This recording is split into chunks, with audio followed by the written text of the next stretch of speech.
Uh, Yes. Hi, I'm Ishwar Singh Bhati, and did my BTech from IIT, PhD from University of Maryland, and right now I am research scientist in Intel Labs in Bangalore. So today I have with me Neetu Baisa, Neetu Singh Rathod. She selected recently in RS, but this conversation is mostly informal. Hindi mein, Marwadi mein, English mein, whichever suits you, you can talk.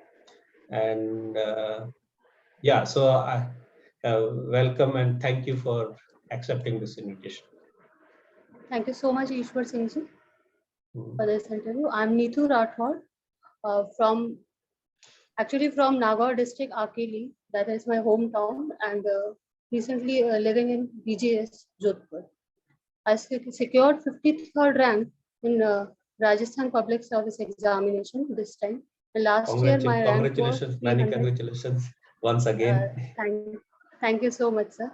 Last year my rank was 313, where I got this JCTO post, which is now called as State Tax Officer in Commercial Tax Department, GST.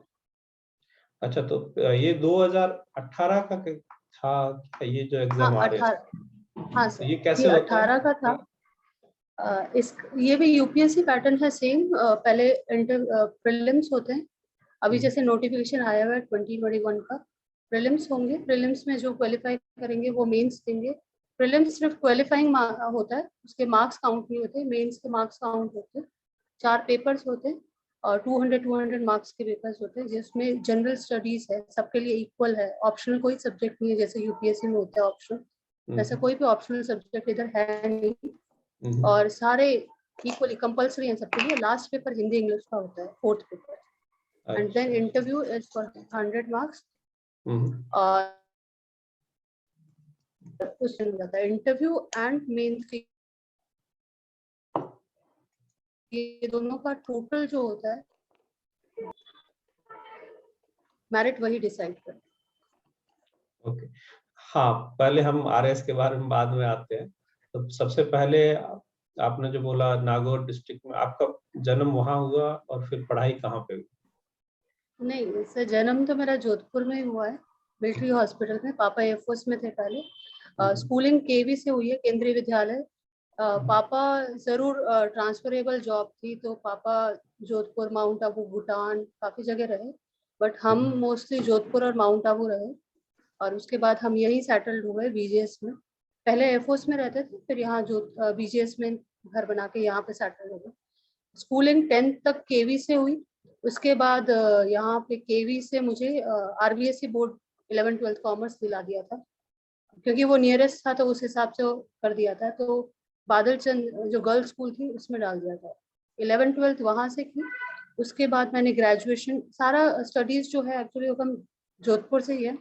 Kamala Nehru college से graduation की, new campus से PG की English में, उसके बाद BEd किया, फिर teaching की, वो भी जोधपुर में प्राइवेट स्कूल्स में, महावीर पब्लिक स्कूल में। उसके बाद देन आई फेल्ट कि नहीं, मुझे कहीं और जाना है, क्योंकि इस बीच मैंने बहुत सारे एग्जाम्स दिए थे। मैंने आईआईटी बॉम्बे का एमफिल में प्लानिंग जो होता है, वहाँ ह्यूमैनिटी डिपार्टमेंट जो कराता है, वो मैंने दिया था, क्वालिफाई किया था, और उसका शॉर्टलिस्ट होके उसका रिटन एग्जाम और वो दिए थे। इंटरव्यू कॉल हुआ था, इंटरव्यू भी दिया था, उसमें भी हो गया था।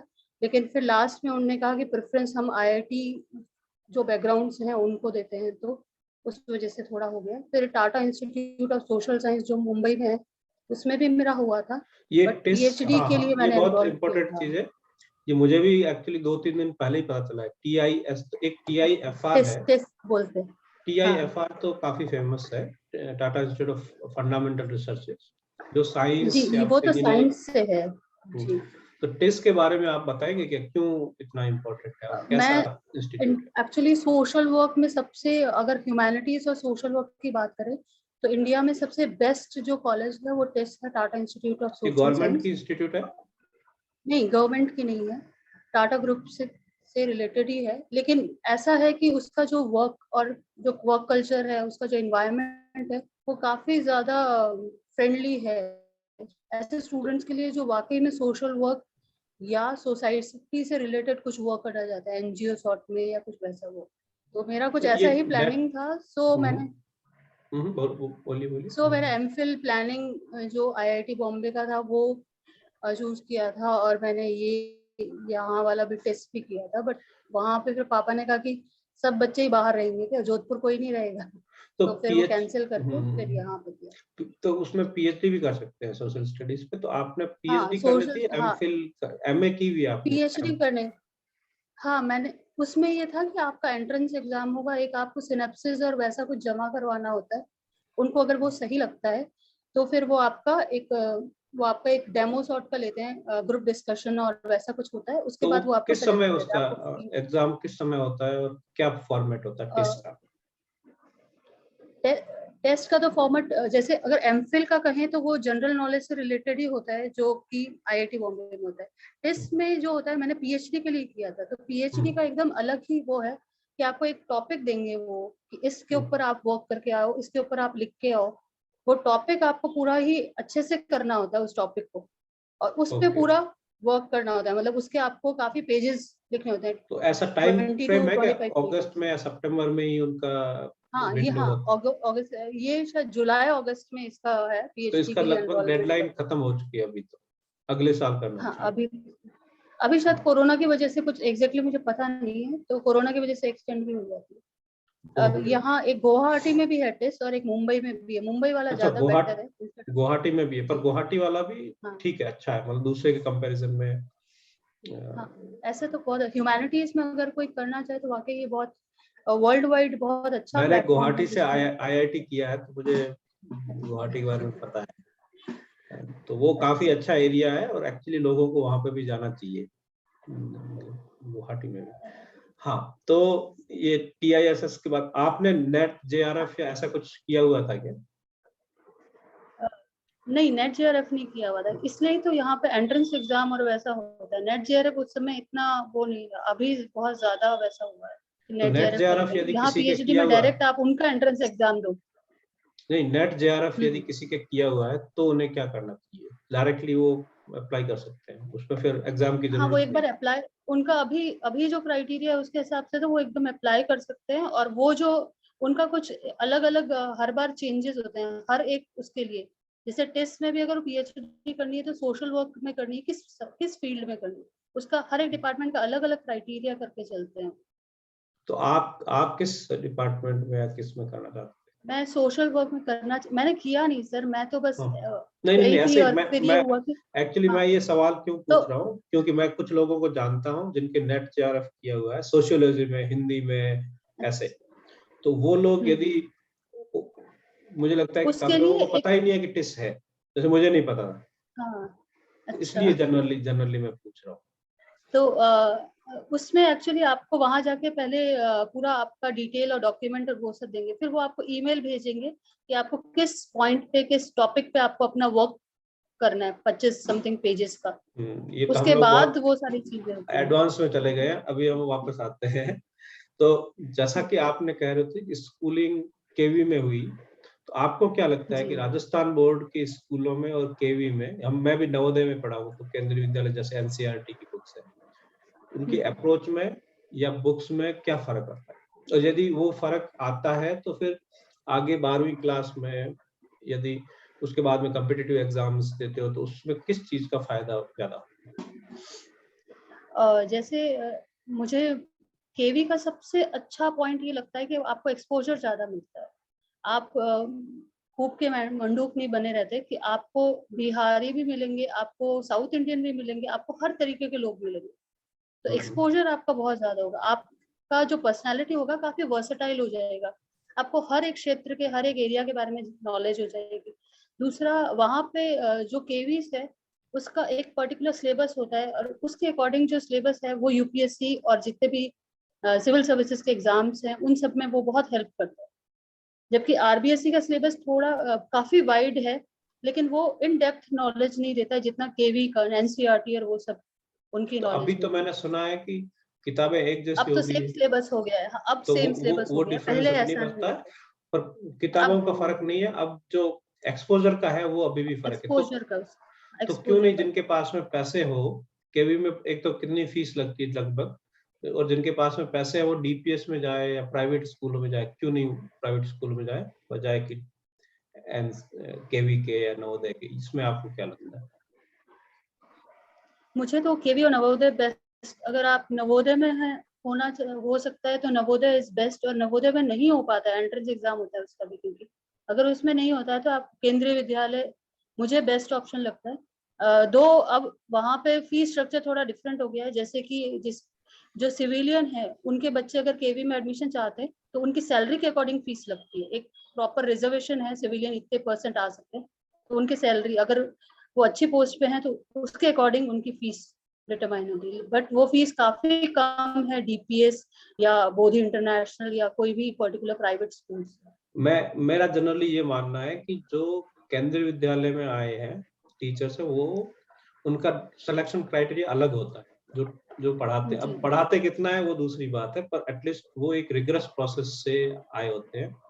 कंपेयर करो किसी भी प्राइवेट स्कूल का नाम नहीं लेता हूं मैं, पर प्राइवेट स्कूल का एंट्रेंस का क्राइटेरिया कंपेयर टू केवी का, या फिर गवर्नमेंट, इवन छोड़ो केवी को, गवर्नमेंट स्कूल राजस्थान बोर्ड की है, इन जनरल उनका क्वालिफिकेशन टीचर्स का अच्छा होता है। आप इससे सहमत है या नहीं?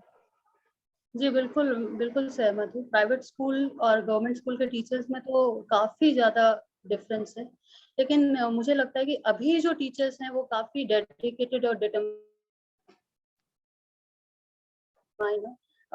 पहले के टाइम में जो गवर्नमेंट स्कूल में टीचर थे वो इतने ज्यादा फोकस नहीं थे स्टूडेंट के लिए, जैसा केंद्रीय विद्यालय में देख लो या फिर राजस्थान गवर्नमेंट स्कूल में देख लो। पहले वाले टीचर्स और अभी वाले टीचर्स में काफी डिफरेंस है। तो पहले वाले जो टीचर्स थे वो इतने ज्यादा डेडिकेटेड नहीं, कुछ जो टीचर्स थे वो बहुत ही ज्यादा डेडिकेटेड थे, लेकिन कुछ जो थे वो उसको थोड़ा लाइटली ले लेते थे।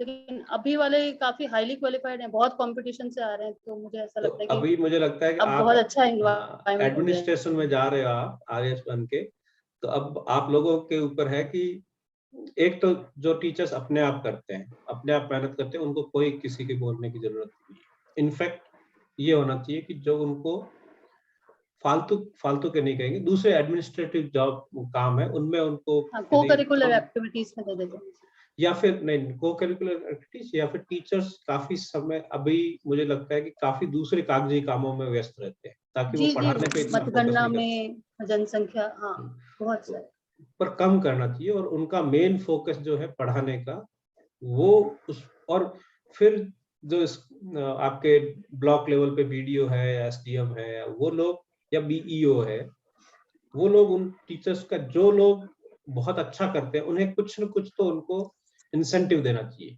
क्योंकि प्रॉब्लम क्या हो जाती है कि जब करो या नहीं करो तनख्वाह तो उतनी आनी है।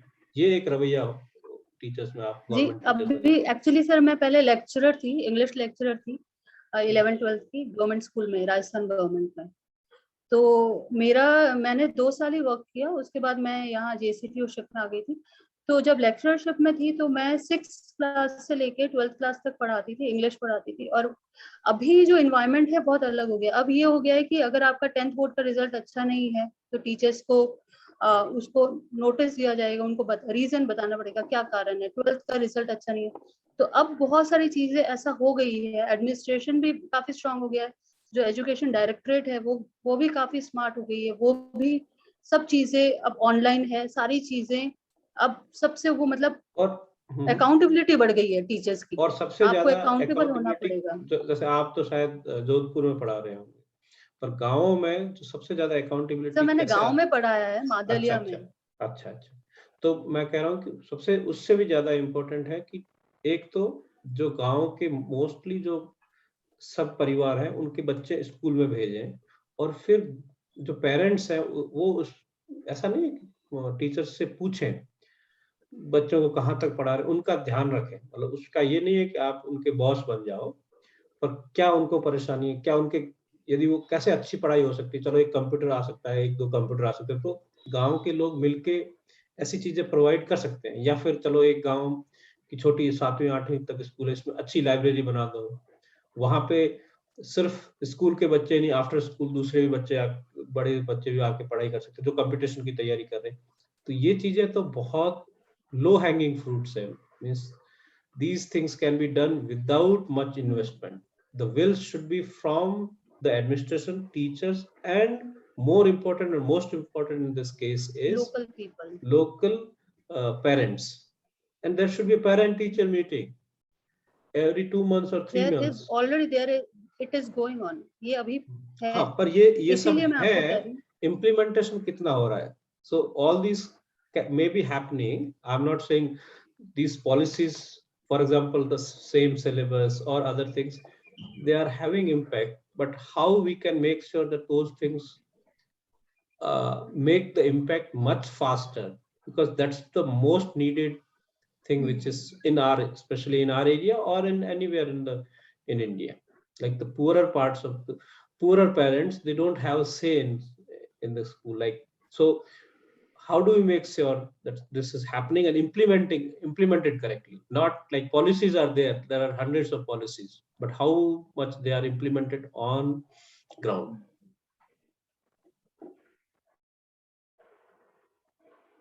Actually, what I think the people who are living in that local area, regional area, they have to make aware. We have to make them aware that there is parent-teachers meeting, because mostly the people who are in the villages, they don't want to go. They don't want to go PTM. I was in a school and teacher used to say कि वो तो आते ही नहीं है, उनको बुलाएं तो क्या, हमें पाणत करनी है, हमें खेती करनी है, हम यहाँ पे आके टाइम वेस्ट करें क्या, हमारे तो 500-600 का नुकसान हो जाएगा. This is the real so situation. How do you make interesting? So how do you make that interesting? Interesting in the sense, कौन अपने बच्चे को नहीं पढ़ाना चाहता है? कौन अपने बच्चे को नहीं पढ़ाना चाहता है? हर कोई पढ़ाना चाहता है. So हाँ, तो अभी ये हो सकता है, ये हो सकता है कि the innovative way of doing this. चलो शाम को टीचर उनके घर चले गए. जब हाँ, actually the thing is that you are not listening, sir. Okay, sure. Sir actually the thing is कि अमावस के दिन ये काम नहीं करते हैं, तो वो वाला डे चूज कर सकते हैं कि अमावस के दिन ये काम नहीं करते हैं तो इस दिन पीटीएम कराई जाए. नहीं, ये उस दिन उनका हाँ नो, ये जो आप प्रॉब्लम बोल रहे हो ये स्पेसिफिक कम्युनिटी की हो सकती है कि अमावस्या के दिन नहीं, ये मोस्टली वहाँ पे जब हमारे गांव यहाँ में पे है नहीं तो वो खेती पे नहीं जाते हैं. जोधपुर साइड में मोस्टली ऐसा है. अच्छा, नहीं, हमारे यहाँ पे नहीं है. वो अमावस्या को भी काम करते हैं, संडे को भी, और फ्री रहते हैं लोग. तो ऐसा नहीं है कि हर परिवार का हर व्यक्ति काम इवनिंग में मोस्टली ऐसा होता है कि टीचर्स उनको हम मतलब मोस्टली टीचर्स को ऐसा करना चाहिए कि उनसे मिलना चाहिए इस तरीके से, बट उसमें भी उनको बहुत सारे काम होते हैं. वो ऐसा नहीं है कि उनको लगता है कि अब मास्टर आएगा, अब मास्टर अब घरे आएगा और कहीं जवाब देगा, उनको ये प्रेशर फील होता है. नहीं तो एक मिनट, तो ये मतलब इसके कई इनोवेटिव आइडियाज हैं जिसको if there is a will there is a way. I'm not saying there are not difficulties. They can, and in fact हमारे इधर mostly ladies नहीं जाती है, so they can go, either they can ask ladies to come because they are much more mostly they only come. तो उनकी जो माताएं हैं उनको बुलाना चाहिए, या आप बुलाना चाहिए, या फिर ऐसे कर सकते हैं कि एक पाड़ो है वो में न जाए मार्च आवर, ताकि वो इतनी दूर स्कूल नहीं आना अनकंफर्टेबल हो सकता है, तो वहां पे जाके, और हो सकता है कि आपके फीमेल टीचर हैं तो वो उनसे ज्यादा से अच्छी से बात कर सकते हैं. अब जैसे सर जैसे रात्रि चौपाल और ये सारा चीज चलता है जिसमें जो भी उस पर्टिकुलर गांव की समस्या है उसमें एसडीएम, तहसीलदार, एईएन, जेईएन ये सारे बैठते हैं. तो मुझे ऐसा लगता है कि एक एजुकेशन डिपार्टमेंट से भी कोई टीचर वो बैठा देना चाहिए, जिससे कि जो गांव वाले हैं रात्रि चौपाल में अपनी समस्या रख सकें कि हमें एजुकेशन इससे ये वाली समस्या है, तो हमारे यहाँ पे पर्टिकुलर टीचर नहीं है कोई सब्जेक्ट का. सब पेरेंट्स का जागरूक होना जरूरी नहीं है. मेरा मानना है कि इवन 8-10 लोग भी जागरूक होते हैं तो बहुत है. सब लोगों का जागरूक होने की कोई होते हैं तो बहुत अच्छी बात है. पर नहीं सर, अब बहुत जागरूकता आ गई है. नहीं, आप जहाँ के कह रहे हो वहाँ जागरूकता आ गई. मैं जिस एरिया की कह रहा हूँ वहाँ पे आप आइए, वहाँ पे नहीं है. तो मैं क्या कह रहा हूँ कि एक ही कुछ लोग जो जाने माने लोग हैं गांव के, वो अपने बच्चों को तो स्कूल में पढ़ाते नहीं, उस स्कूल में वो कहीं प्राइवेट भेजते हैं, तो उनको क्या फर्क पड़ता है कि पढ़ाते हैं नहीं. जो गरीब लोग हैं वो सिर्फ खाने के लिए, उनके पास में इतने पैसे नहीं है कि प्राइवेट स्कूल में जाए, तो उनके ही बच्चे जाते हैं. और वो तो उनको तो पहले ही कुछ इतना काम रहता है, तो वो बच्चों की पढ़ाई पे बहुत ज्यादा सीरियस नहीं है। इस सिस्टम को सुधारने का ये होगा कि एक तो पहले सबसे पहले स्कूल का स्टैंडर्ड सुधारिए, टीचर्स को अकाउंटेबल बनाइए। उसके बाद में जी so that most of the kids in that village will go to that respective school, and then automatically most of the people will be interested. ये हमारे यहाँ पे पहले होता था, जैसे ही प्राइवेट स्कूल्स आ गई है अब ये बंद हो गया। In fact the quality of teachers and the quality of teaching was much way better than 20 years ago. Then and the teachers had much more respect. और उस समय उनको, so that's a different thing. अब मैं आपके बारे में ये बताना चाहता था कि आपको क्या स्ट्रगल करना पड़ा कंपैरिजन में मेल फीमेल, आपको कुछ आपके इंसिडेंट है ना?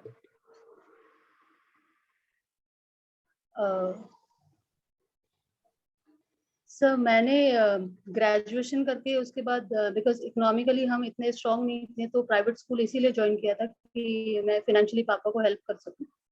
एंड देन आई फेल्ट कि अगर प्राइवेट स्कूल में रही तो मेरा कुछ नहीं हो पाएगा, क्योंकि उस समय मेरा एक जो हैदराबाद की एक यूनिवर्सिटी है, English and foreign language university, उसमें मेरा हुआ था इंग्लिश में एमफिल के लिए, बट मुझे मेल ही नहीं मिला था। I was so busy in that school कि मुझे मेल देखने का टाइम नहीं मिला। और जब मैंने मेल देखा तो उसकी काउंसलिंग डेट जो थी वो उसी दिन था, सेम डेट पे काउंसलिंग थी, तो वो पॉसिबल ही नहीं था हैदराबाद जाना। एंड वो मेरे लिए एकदम लाइफ टर्निंग पॉइंट था। उस दिन मैंने सोचा कि मुझे इस प्राइवेट स्कूल में वर्क नहीं करना है और मुझे इसको छोड़ के अपनी प्रिपरेशन पे, मैं अगर कुछ पढ़ना चाहूँ करना चाहूँ तो वो प्रिपरेशन मुझे करनी थी। And on that day I left that school. दो उस स्कूल से बहुत कॉल आए, 1 महीने तक वो मुझे कॉल करते रहे कि आप ऐसे नहीं छोड़ सकते, but I left it and I start preparing for examination. In 2013, I filled that form of Rajasthan Administrative Services, and I cleared that prelims, data mains, and interview, and got 313th rank. And the journey started. 2015 जी, दिसंबर 6 आपको दिसंबर work place पे भी कुछ लगा कि ऐसे कोई challenges जो कि यूनिक है गर्ल्स के लिए या लेडीज के लिए? और चैलेंजेस तो like it's part of life. I think female का इतना ये लाइफ का पार्ट हो जाता है, क्योंकि आपको सोशली भी बहुत प्रेशराइज किया जाता है हर चीज के लिए।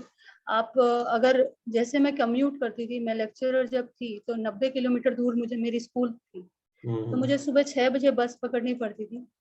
सुबह 6 बजे बस पकड़ के आपको वहां जाना है, 8 बजे पहुंचना है। इस बीच बस में आपको सीट नहीं मिलेगी। आप फिजिकली काफी टाइम्स ऐसे होते हैं कि आप फिजिकली स्ट्रांग नहीं होते, आप खड़े खड़े बस में जाएंगे नहीं, और नहीं, वापस। वो बिल्कुल, but that struggle is common, right? एक कोई आदमी भी होता तो भी उसको करनी पड़ सकती। It's formal, but with that thing there are so many more things, like psychologically and physically भी आपको उससे वो किया जाता है। और दूसरा ये एक प्रेशर अलग से सोसाइटी में बनता है कि शादी कर, शादी क्यों नहीं कर रहे हो, आपका अचीवमेंट कुछ भी नहीं है, आपने कुछ भी अचीव किया इतने टाइम में, they will not ask for this, अभी भी आप ऐसा। तो this was something which is really very very important in the society, as society feel. किसी बन्ना से ऐसा पूछा जाता है कभी उनका सिलेक्शन होने पे, सब कहते हैं अरे बधाई हो आपका सिलेक्शन हो गया। कोई ऐसा नहीं पूछता कि सिलेक्शन की तो बात की, कांग्रेचुलेशन तो बहुत दूर की बात है, आपका सीधा आपसे बन्ना से पूछा जाता है कि आपका शादी क्यों नहीं हुआ। नहीं, शादी के तो अभी बना के तो शादी के निमंत्रण आएंगे सिलेक्शन होने के बाद। हाँ, वो दोनों साइड से आते हैं, दोनों साइड से आते हैं।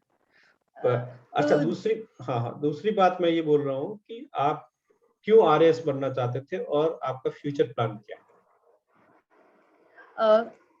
मेरा आरएस बनने का जब मैंने डिटरमाइन किया था तो वो 2013 में जब मैंने ये फिल किया था फॉर्म, तभी मैंने सोचा था कि आरएस बनना है, क्योंकि मेरी सेल्फ आइडेंटिटी, हर बार यही चीजें काफी बार सुनने को, तुम क्या कर लोगे या तुम क्या कर लोगे, तो वो चीज जो है कि हम क्या, मतलब if a person want to do something he और she will do it, of course she will do it.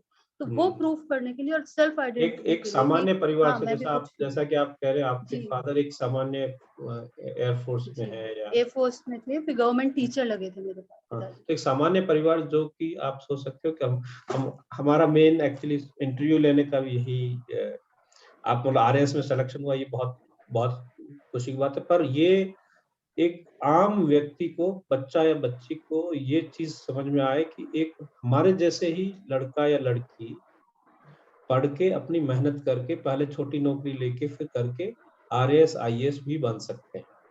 तो उन लोगों को ये लगे कि ये कोई स्पेशल नहीं होते हैं, ऐसा कुछ स्पेशल हाँ नहीं है बिल्कुल बिल्कुल सर, कि भाई जो मेरी ये 5th जॉब होगी अगर आरएस का इंक्लूड करके अभी ये वाला सिलेक्शन देके गए। तो जॉब में रहते हुए भी आप तैयारी कर सकते हैं, और हमेशा ये बोला जाता है ना गवर्नमेंट जॉब बहुत मुश्किल है, तो ऐसा कुछ भी नहीं है। आप अगर प्रिपेयर करेंगे तो बहुत आराम से गवर्नमेंट जॉब लग जाती है। बस ये है कि आपको फोकस होके पढ़ना पड़ता है। मोस्टली लोग कहते हैं ये बहुत मुश्किल है, मुश्किल कुछ भी नहीं होगा, बस आपको सोचना है कि आपको करना है। तो आपका चलो गोल तो हो गया कि आपने लोगों को दिखाना था या अपने आप को प्रूव करना था कि मैं भी होशियार, एक्चुअली मुझे मतलब अपने आप को प्रूव करना था, इम्पोर्टेंट थिंग वाज दिस। जो भी जिस काम को मैं लेना चाहती हूँ या मेरा गोल है वो मैं अचीव कर सकती हूँ, ये आप अपने आप को प्रूव किया। पर अब प्रूव करने से तो हो, चलो सही हो गए, फिर क्या फायदा? पर अब प्रूव कर दिया आपने, अब क्या, मतलब मान लो आरएएस बनना चाहते हो आप, किस तरह से, आपकी क्या या आपका नेक्स्ट स्टॉप क्या सर है? इसका 2-3 इफेक्ट हुए। सबसे इम्पोर्टेंट चीज कि अब ये है कि अगर कोई करियर ओरिएंटेड गर्ल होगी, अगर किसी गर्ल को हमारे इसमें एरिया में जिसको भी लगता है कि जिसके पेरेंट्स को लगता है नहीं नहीं नहीं पहले ये, तो आजकल ये है कि एक कम से कम ये हो गया कि आप बच्चियों को पढ़ा रहे हैं और उनको पढ़ाई की तैयारी के लिए एक आइडल सॉर्ट का हो गया कि हाँ ठीक है अब लड़कियों को पढ़ाया जाएगा। और वो चीज मेरे लिए बहुत अच्छी हुई, क्योंकि मेरे ही कजन जिनकी शादी पे जोर दे रहे थे आजकल उनकी जॉब पे जोर देने लगे बिल्कुल, हैं फैमिली वाले। ये तो इनडायरेक्ट ये फायदे हैं, इनडायरेक्ट पॉजिटिव फायदे, चीज हुई। दूसरा चीज ये इनडायरेक्ट कि अगर मैं इनडायरेक्ट फायदे आरएस हैं। जी हाँ। जी अब जी डायरेक्टली आप दूसरा किस तरह से, आप क्या करना चाहते हैं? जी दूसरा मैं अगर मेरा ये है कि मेरा आरएएस या फिर डीवाईएसपी दोनों में से एक चीज मिल सकती है मुझे, मेरा 53 रैंक है इसलिए।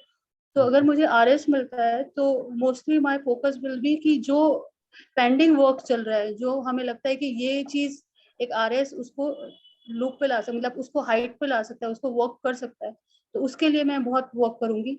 दूसरा चीज, अगर कोई मेरे एरिया में पर्टिकुलर एरिया में मुझे ऐसा लगता है कि किसी फीमेल को या किसी भी बच्चे को एक मेरी जरूरत है जिससे कि वो काफी आगे बढ़ सके, तो उस पे मैं करूंगी। और जहां मेरे एरिया में ऐसे कैंप लगेंगे, कोई भी कास्ट कोई भी क्रीड का बच्चा हो या जो कि कॉम्पिटिटिव एग्जाम की तैयारी करना चाहता है, तो I will surely help in that particular area जहाँ पे मेरा हेडक्वार्टर होगा। अब आप और जो बच्चे तैयारी कर रहे हैं आरएएस के लिए, उनके लिए कुछ टिप्स शॉर्ट में कि क्या क्या करना चाहिए, motivational as well as education type, मतलब तैयारी के लिए मोटिवेशनल भी हो सकता है कि भाई आपको क्या लगता है कि आपने क्यों नहीं हिम्मत हारी हारी, घर पे भी जब कह रहे थे कि शादी कर लो या जो कर लो, सेटल हो जाओ, जो भी कुछ है, या पैसे कमाओ, और दूसरी चीज की आपने किस तरह से तैयारी की?